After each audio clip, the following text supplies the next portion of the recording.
کیا پورے حال میں کوئی ایک بھی ایسا نہیں تھا جو کلمہ حق کہتا اور جو حکمرانوں کے سامنے حقیقت کو سامنے رکھتا اور جو حقیقت بیان کر کے ان کی تصحیح کرتا؟ ایک بھی کوئی ایسا نہیں تھا، نہیں، بلکہ ایک ایسا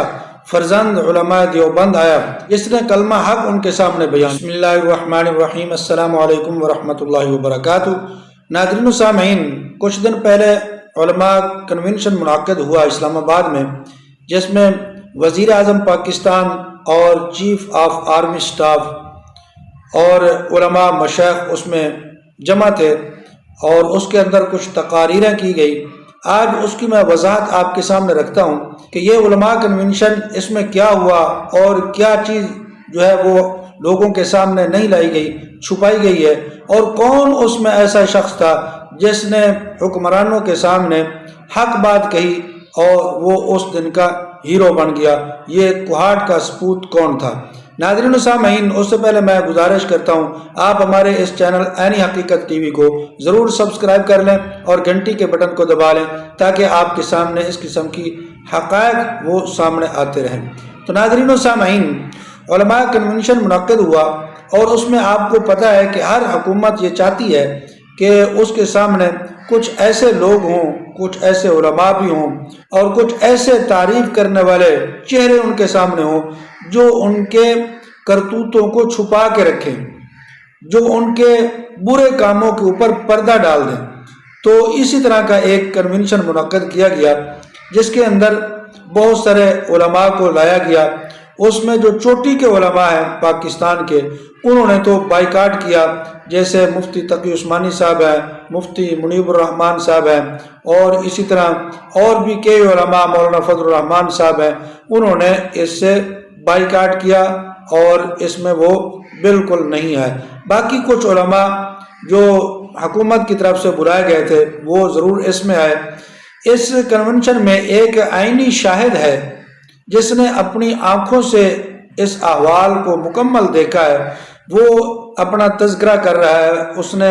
جو بات کہی ہے وہ دل کی بات کہی ہے، اور اس نے کہا کہ میں جو کہہ رہا ہوں بالکل حق اور سچ کہہ رہا ہوں۔ بہت ہی عجیب بات اس نے سامنے رکھی ہے جس کو سن کر حیرت بھی ہوئی ہے اور کچھ خوشی کا اظہار بھی ہوا ہے کہ پاکستان کے اندر کچھ لوگ ایسے بھی ہیں جو بڑی بڑی قوتوں کے سامنے حق بات کہنے سے گھبراتے نہیں ہیں۔ تو ناظرین و سامعین، ہوا یہ کہ اسلام آباد کے اندر علماء مشائخ ایک کنونشن منعقد کیا گیا جس میں چیف آف آرمی اسٹاف اور وزیر اعظم پاکستان وہ مہمان خصوصی تھے، اور علماء مشائخ وہ پہلے اس حال کے اندر جمع ہو کر ان کا انتظار کر رہے تھے کہ حضرات مہمان کب تشریف لائیں۔ تو عینی شاہد بیان کرتے ہیں کہ کافی ان کا انتظار کرنے کے بعد وہ دونوں ہستیاں جو ہے وہ تشریف لائیں اور ان کا استقبال کیا گیا۔ پھر چیف آف آرمی اسٹاف نے اپنی تقریر کا جو ہے وہ آغاز کیا، اور انہوں نے اپنی تقریر کے اندر پہلے تو افواج پاکستان کے کارنامے بیان کیے جس کے اوپر لوگوں نے بڑی خوشی کا اظہار کیا، داد دی۔ پھر اس کے بعد وہ آگے مدارس کی طرف، علماء کی طرف، اور بار بار وہ کہہ رہے تھے کہ یہ جو اونچی شلواریں ہیں ٹخنوں سے اوپر ہیں، یہ ایسا کیوں ہے؟ یہ کوئی دین کی اشاعت نہیں ہے یا دین کی ضرورت نہیں ہے، یا وہ یہ کہہ رہے تھے کہ یہ لوگوں کو دکھلانے کے لیے ہے، یہ اسلام کا اظہار ایسے نہیں ہوتا۔ اور پھر انہوں نے مدارس کے حوالے سے بھی 2-3 مدرسوں کا حوالہ دے کر کہا کہ کیا پاکستان کو پھر مدارستان بنا دیا جائے، اس قسم کی انہوں نے باتیں کی۔ پھر ان کے بعد وزیر اعظم صاحب آئے تو انہوں نے بھی اپنی تقریر کا آغاز انہی باتوں سے کیا اور رہتی سہتی کسر انہوں نے نکال دی۔ پھر اس کے بعد جو ہے وہ سوال و جواب کا سلسلہ شروع ہوا، تو علماء حضرات جو ہیں وہ کھڑے ہو کر انہوں نے جناب بیانات شروع کیے اور خوب تعریف کی وزیر اعظم کی، چیف آف آرمی اسٹاف کی، بلکہ یہاں تک کہ ان کے ہاتھ پر بیعت کرنے تک وہ گئے۔ پھر اس کے بعد ایک آواز گونجی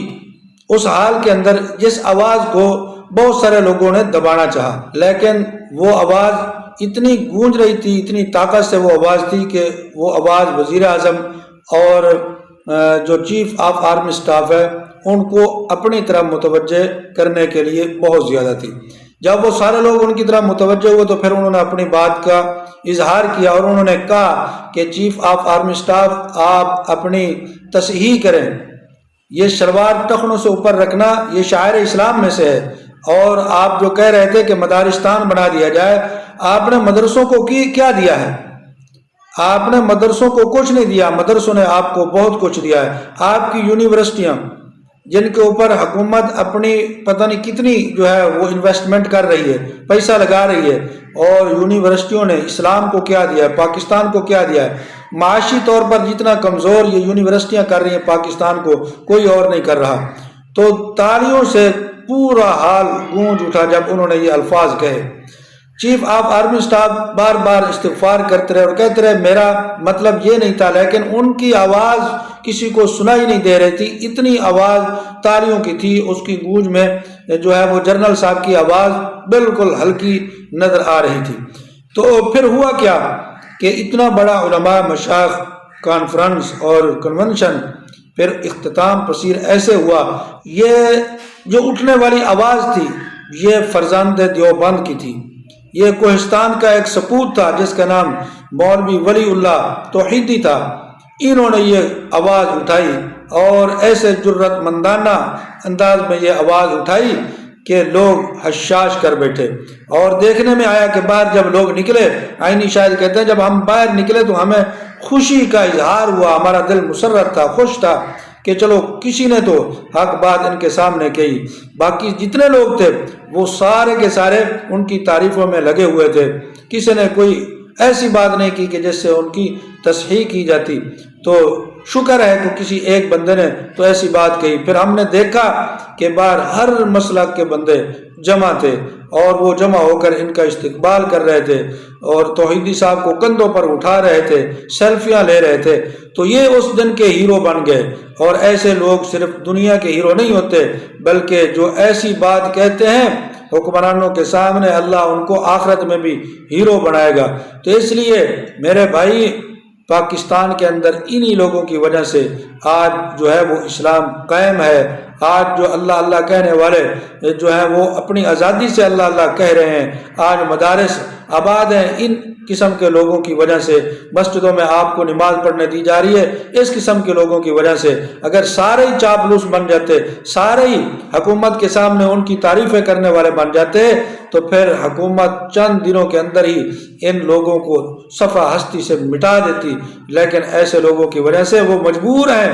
کہ وہ اپنے بات کے اوپر استغفار بھی کرتے ہیں، توبہ بھی کرتے ہیں، معافی بھی مانگتے ہیں کہ ہمارا مطلب یہ نہیں تھا، وضاحتیں بھی کرتے ہیں۔ تو اس لیے اللہ تعالیٰ ایسے بندوں کو پاکستان کے اندر قائم رکھے، ہمارے سروں کے اوپر ان کا سایہ ہمیشہ سلامت رکھے۔ جزاکم اللہ احسن الجزا۔